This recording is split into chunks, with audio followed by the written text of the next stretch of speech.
वक्त की अहम खबर आपको बता दें, भीलवाड़ा के मांडल कस्बे में दिन दहाड़े सूने मकान में चोरी की वारदात सामने आई है। इतना ही नहीं बल्कि इस दौरान मकान मालिक पर हमले का मामला भी सामने आया है। आपको बता दें कि मकान मालिक ने चोर को चोरी करते हुए देख लिया। जैसे ही हल्ला किया तो चोर ने लोहे के सरिये से सिर में वार कर डाला, जिससे मकान मालिक गंभीर रूप से घायल हुआ, जिन्हें उपजिला अस्पताल पहुंचाया। वहां पर उनका इलाज जारी है। फिलहाल मांडल पुलिस ने मौका मुआयना करके कार्रवाई शुरू कर दी है। तो आप देख लीजिए, राजस्थान में हर दिन चोरी की वारदातें बढ़ती ही जा रही है। वो खबरें भी आपको बता रहे हैं, लेकिन ये खबरें वाकई में एक सजग कर देने वाली तस्वीर है कि अब चोर इतने ज्यादा बेखौफ हो गए हैं कि वो हमला करने से भी पीछे नहीं हटते। लोहे का सरिया यहां पर पड़ा हुआ है। टीवी स्क्रीन पर आप देख सकते हैं, जैसे ही मकान मालिक चोर को देखता है, शोर मचाता है, तो चोर मकान मालिक पर ही वार कर देता है। ऐसे में मकान मालिक जो है पूरी तरह से लहूलुहान हालत में। आप देख लीजिए कि सिर में कितनी गंभीर चोटें इनको आई है। अस्पताल इनको पहुंचाया गया, जहां पर इनका इलाज जारी है। तो चोरों ने जिस तरह से पूरे मकान का सामान तो बिखेर के रखा ही, लेकिन यहां पर मकान मालिक को भी नहीं बख्शा जाता है और वार करने से भी चोर पीछे नहीं हटते। लेकिन ये तस्वीरें हर दिन एक सवाल करती है कि आखिरकार चोरों के हौसले इतने बुलंद कैसे हैं? आखिरकार चोरों में कानून का डर क्यों नहीं है? आखिरकार चोर इतने बेखौफ क्यों हो चुके हैं?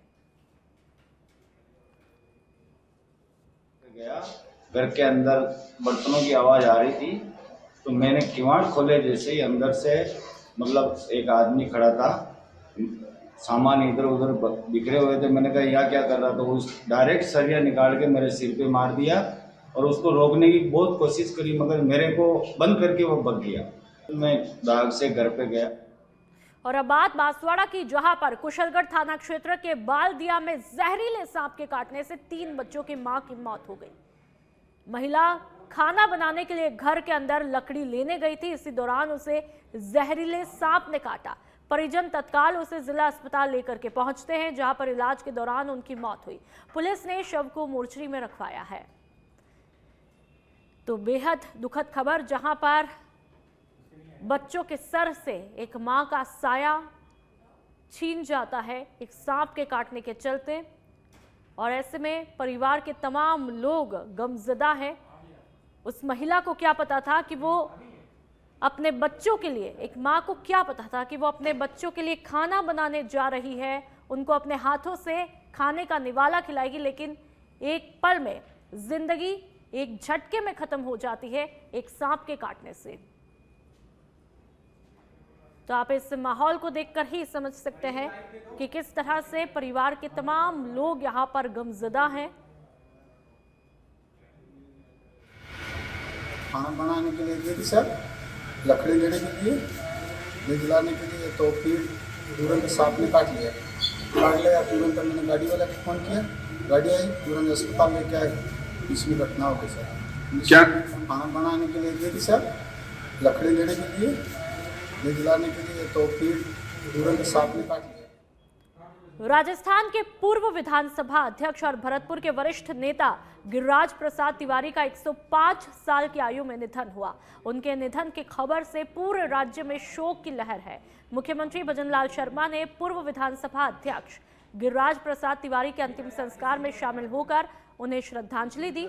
आपको बता दें कि पैतृक गांव बिटियारी में गिरिराज प्रसाद तिवारी का अंतिम संस्कार किया गया। तो ये तस्वीरें उस वक्त की है जब मुख्यमंत्री भजनलाल शर्मा खुद परिवार के तमाम लोगों को, गिरिराज प्रसाद के तमाम लोगों को ढाढ़स बंधाने पहुंचते हैं। वो तस्वीरें आप देख लीजिए। इनका गिरिराज प्रसाद का 105 साल की आयु में निधन होता है। उन्होंने अंतिम सांस ली है और पूर्व विधानसभा अध्यक्ष वो रह चुके हैं। उनके चले जाने से परिवार के तमाम लोग गमजदा है, शोक की लहर है। आयु कितनी है इस बात से कोई फर्क नहीं पड़ता। जब आपका अपना हमेशा हमेशा के लिए आपसे दूर हो जाता है, वो जगह कभी कोई भर नहीं पाता है। वो जगह हमेशा सूनी हो जाती है, खाली हो जाती है। तो ऐसे में जाहिर सी बात है कि 105 साल के गिरिराज प्रसाद जब उन्होंने अंतिम सांस ली होगी तो उनके परिवार के लिए ये बड़ा दुखद समय रहा है। और ऐसे में मुख्यमंत्री भजनलाल शर्मा खुद वहां पर जाते हैं, उनके परिवार के तमाम लोगों को ढाढ़स बंधाते हैं। और अब दौसा के सिकराय की बात कर लेते हैं, जहां पर बयाना विधायक की गाड़ी जुगाड़ से जा टकराई। जयपुर से बयाना की तरफ गाड़ी जा रही थी विधायक डॉक्टर रितु बनावत की, और इस दौरान केलाई मोड़ के पास में हादसा होता है। अचानक से NH-21 पर गाड़ी के सामने ये जुगाड़ आया, लेकिन ड्राइवर की सूझबूझ से ये बड़ा हादसा टल जाता है। गिरिराज प्रसाद तिवारी के निधन पर शामिल होने जा रही थी विधायक रितु बनावत। पुलिस महानिरीक्षक राहुल प्रकाश को घटना की जानकारी थी। विधायक ने नेशनल हाईवे 21 पर अवैध वाहनों को रोकने के भी निर्देश दिए।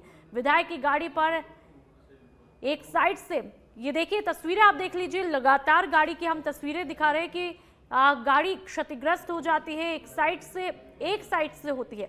गनीमत ये रही, राहत की बात यह है कि कोई बड़ा हादसा यहां पर नहीं हुआ और ड्राइवर की सूझबूझ से इस हादसे को टाल लिया जाता है।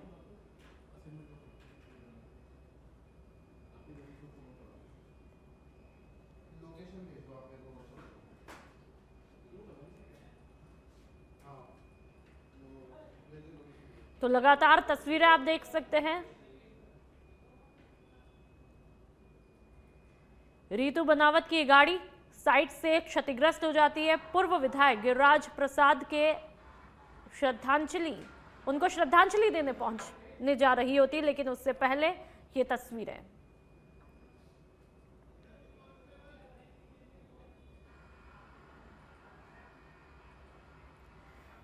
अगली खबर की बात करते हैं। जयपुर एसीबी मुख्यालय से खबर है, जहां पर एडीजी स्मिता श्रीवास्तव के निर्देशन पर कार्रवाई हुई है। एसीबी चौकी झुंझुनू इकाई ने सीकर के रानोली थाने में इस कार्रवाई को अंजाम दिया। Head constable Ramniwas belt number 15 को 15,000 की रिश्वत लेते धर दबोचा ट्रैप किया गया। परिवादी के भतीजे के विरुद्ध कार्रवाई न करने की एवज में ये रिश्वत की मांग की जा रही थी। 20,000 रुपए की रिश्वत की मांग कर परेशान कर रहा था हेड कांस्टेबल। उप अधीक्षक शब्बीर खान ने इस कार्रवाई को अंजाम दिया।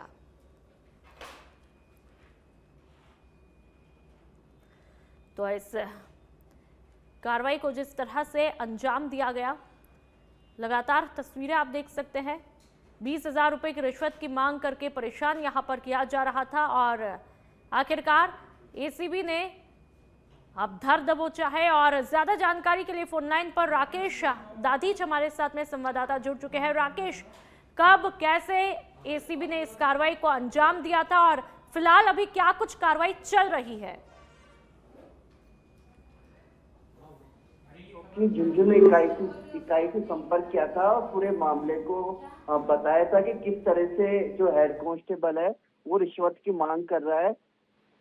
जैसे ही परिवार दिया गया उसके बाद जो टीम ने जाल बिछाकर आज उसे 15,000 की रिश्वत लेते हुए गिरफ्तार किया है। चूंकि परिवादी का कहना था कि भतीजे के विरुद्ध पुलिस थाना रानौली में गुमशुदगी दर्ज थी, जिसमें आरोपी के विरुद्ध कोई कार्रवाई नहीं करने की एवज में 20,000 रुपए की मांग कर रहा था, परेशान कर रहा था। आज 15,000 रुपए की रिश्वत लेते हुए पकड़ा गया है। क्योंकि जो हेड कांस्टेबल है वो सीकर जिले के रानौली थाने में पोस्टेड है और रिश्वत की जो राशि है वो थाने से बाहर ली थी और एसीबी के जो अधिकारी है ना रिश्वत लेते हुए इसे रंगे हाथ दबोचा है। फिलहाल कार्रवाई जारी है। तरह से रहा है, इस बारे में कोई जानकारी?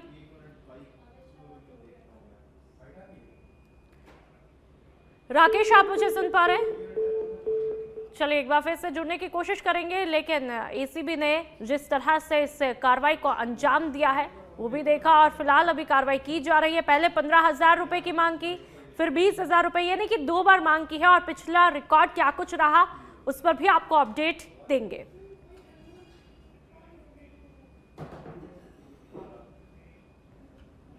और अब बांसवाड़ा की बात करेंगे, जहां पर दशहरा मेले से लौट रहे पिता और बेटे को लापरवाह बाइक सवार ने टक्कर मार दी है। हादसे में पिता और बेटे दोनों घायल हुए। घायलों को तुरंत से अस्पताल पहुंचाया गया। अस्पताल स्टाफ विजयकांत ने बताया कि बच्चे के सिर में 4 और कमर में 3 टाँके आए हैं। उसका उपचार करके वार्ड में भर्ती करवाया गया, तो वहीं पिता को मामूली चोटें आई हैं। हादसे के बाद बाइक सवार मौके से फरार है। पुलिस उसकी तलाश में जुटी हुई है। लेकिन ये तस्वीरें आपको ब्लर करके दिखाई है। मासूम बच्चा, इन तस्वीरों को देखकर अंदाजा तो आप लगा ही सकते हैं, मासूम बच्चा पूरी तरह से जख्मी है, लहूलुहान है और उसका ट्रीटमेंट किया जा रहा है। मासूम सा है, छोटा है, जाहिर सी बात है कितनी पीड़ा इसको सहनी पड़ रही होगी। किसी की लापरवाही इस बच्चे के लिए दर्द की वजह बनती हुई दिखाई दी।